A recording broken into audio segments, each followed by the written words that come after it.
Describing some of these activities.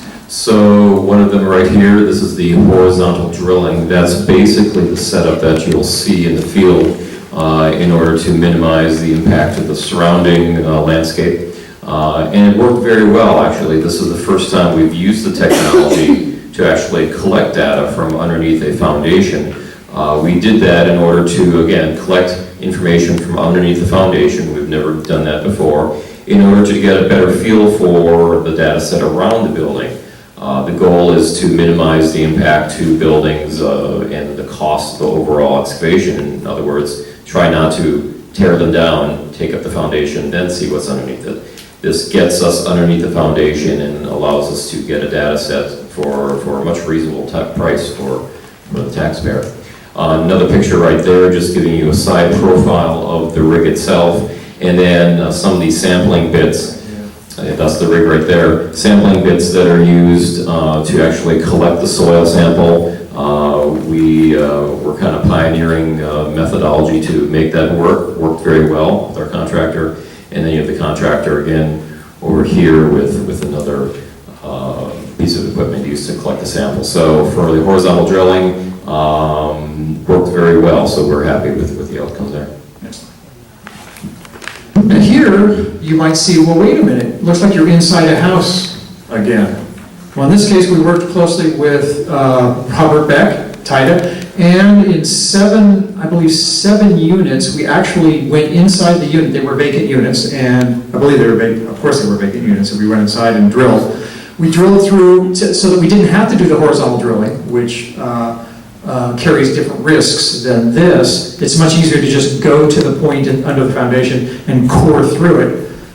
Again, you only want to do that if it's a vacant unit. So we worked closely with Mr. Beck, and I believe in 7 of the units we did just that.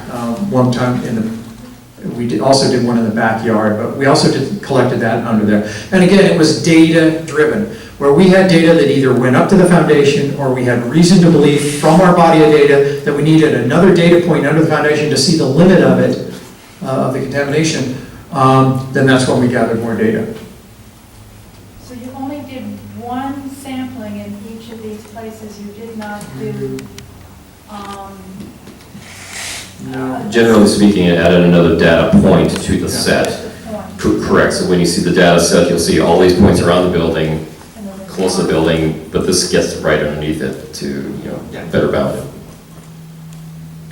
Okay, so some next steps here. We are right here, the data gaps investigation, that's DGI, data gaps investigation, which means you're going out in the field work and doing even more data gathering than you did normally. That's what we have to do a lot here to just get a more complete picture. We're going to do a document with that, the addendum to the feasibility study, and then we're going to go forward with a proposed plan where we're going to clean up. And Andrea, you'll be able to see very clearly then everywhere in the neighborhood where we're going to propose to the regulators and the public where we're going to dig or do other cleanup measures. And then we'll have a decision on that in this time frame. So that's where we're at. Now on the radiological side, right, we have a different parallel path.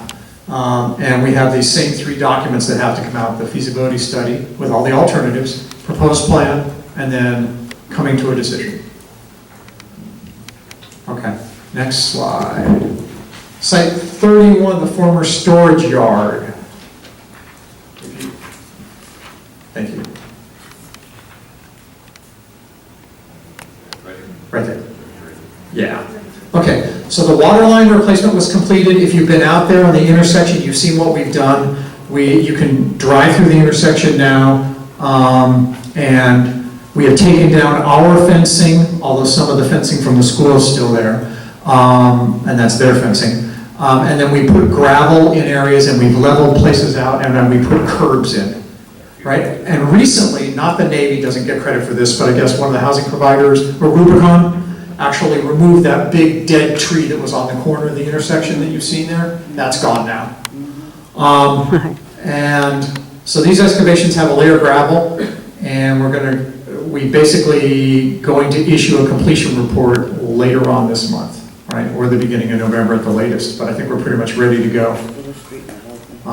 So we pretty much completed site 1, and that'll be presented as well to the regulators. You mean Next. 31? 31, yes. Okay, so we'll do questions. We'll start off with Rab questions, followed by community questions. Questions for Dave and I.